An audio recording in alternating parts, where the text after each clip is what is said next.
The Saiyan Goku versus Saitama. Who wins? What's up guys, it's Divine. Today we're going to be talking about the new chapter of One Punch Man and if Saitama actually beats Goku now. So in the newest chapter of One Punch Man, Saitama actually performed some pretty cool feats. He's able to adapt and exponentially grow in comparison to Garo and even surpass his ability by growing even higher. Saitama grows so strong that now the fight with Garo has become boring yet again. Garo even states that one of these punches that Saitama is going to throw is eventually just going to one-shot him. Saitama catches one of Garo's punches and has to sneeze, and what happens next is absolutely crazy.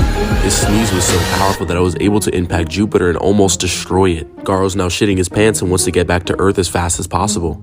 Garo kicks Saitama to the other end of space and tries to use one of his portals to get back to Earth, but Saitama farts and catches up to Garo. Don't ask me what's going on. Saitama punches Garo back down to the ground and realizes that the kid finally died from the cosmic radiation. Garo actually cries? Why? I mean, I guess he's upset, but like, this is supposed to be a big bad monster with god powers, like, relax. I guess he switched up and now wants to teach Saitama a technique that not even he could master with God's power. Saitama uses this ability and is able to travel back through time and one-punch Garo, or should I say zero-punch Garo. Now, people have been asking the question, is this a measurable speed because he's able to move in this reverse time? The short answer is no, it's not. Now, this isn't me downplaying Saitama's feat, this is just not how it works. Saitama was taught an ability by Garo to use God's power without actually taking it. This is a time hacks ability and not sheer speed. We see an example of this when Saitama gets launched back and is surprised at what's happening, meaning this isn't his raw movement speed and instead is an ability that is allowing him to go back into time. Now, people like to make the argument that Saitama was able to move in this reverse time, giving him a measurable speed. He wouldn't have a measurable speed because just moving within your ability doesn't scale you anywhere, unless you want to concede that hit from Dragon Ball Super just because he can move within his own time skip now has a measurable speed. Or Guldo having the ability to stop time by holding his breath would now have inaccessible speed. You see how that doesn't work? So Saitama being able to use a time hacks ability and move around within it wouldn't really scale him anywhere. Kind of like how Psychic K has the ability to move back in time, but that's not his raw movement speed.